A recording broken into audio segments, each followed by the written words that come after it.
crews push to contain California fires, search for bodies. Santa Rosa, California.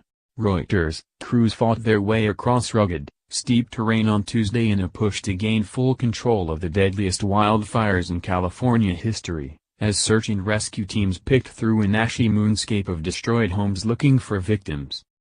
Though a dozen major blazes were still burning across the region, where 5,700 homes and businesses, some of them wineries, have been gutted, fire officials said they were gaining confidence they had finally gained the upper hand against the flames.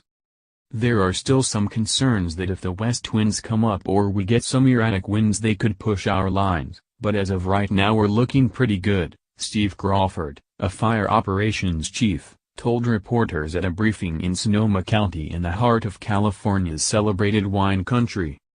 At the same time, teams of searchers were moving house to house through neighborhoods where little was left standing, picking through ash and rubble to recover the bodies of those who did not make it out in time.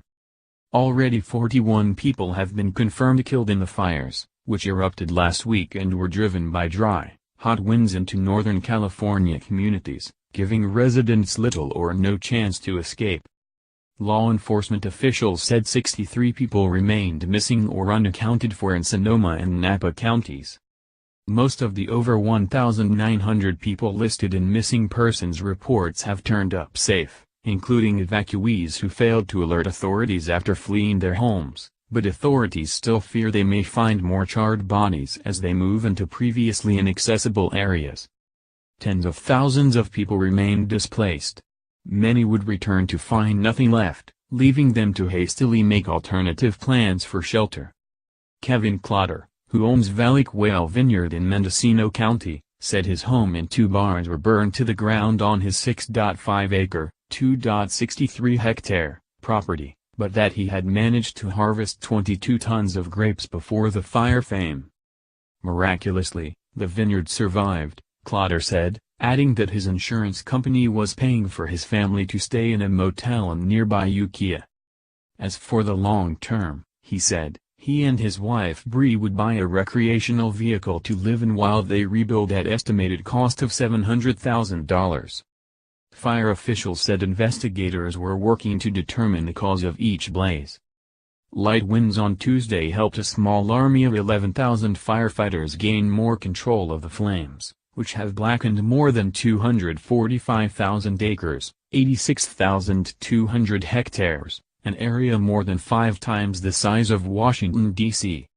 The Tubbs fire near the community of Calistoga was 82% contained as of Tuesday afternoon, and the Atlas fire to the southeast was 77% contained, according to the California Department of Forestry and Fire Protection, CAL FIRE, the state's firefighting agency. The Nuns Fire, located in Sonoma County and now the state's largest blaze, was 68% contained.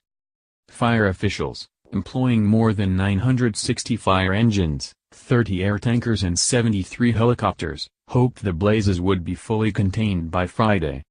Rain was also forecast for later in the week, bringing relief from dry conditions, although fire officials said that a storm could also stir up unfavorable winds. Sutter Santa Rosa Regional Hospital, which had to evacuate last week, reopened on Tuesday morning, the Sonoma Sheriff's Department said.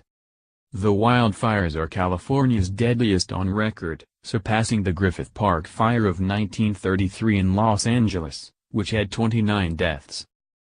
About 30 vintners sustained some fire damage to wine-making facilities, vineyards, tasting rooms or other assets, according to the industry group Napa Valley Vintners. About 90% of Napa's grape harvest had been picked and escaped exposure to smoke that could have tainted the fruit. Still, the toll taken on the region has thrown the wine industry into disarray. The group's spokeswoman, Patsy McGaughy, said the 2017 Napa vintage would likely be smaller than previously expected. Reporting by Jim Christie in Santa Rosa, Brendan O'Brien in Milwaukee, Chris Kenning in Chicago and Dan Whitcomb in Los Angeles, writing by Dan Whitcomb, editing by Jonathan Otis, Peter Cooney and G. Cross.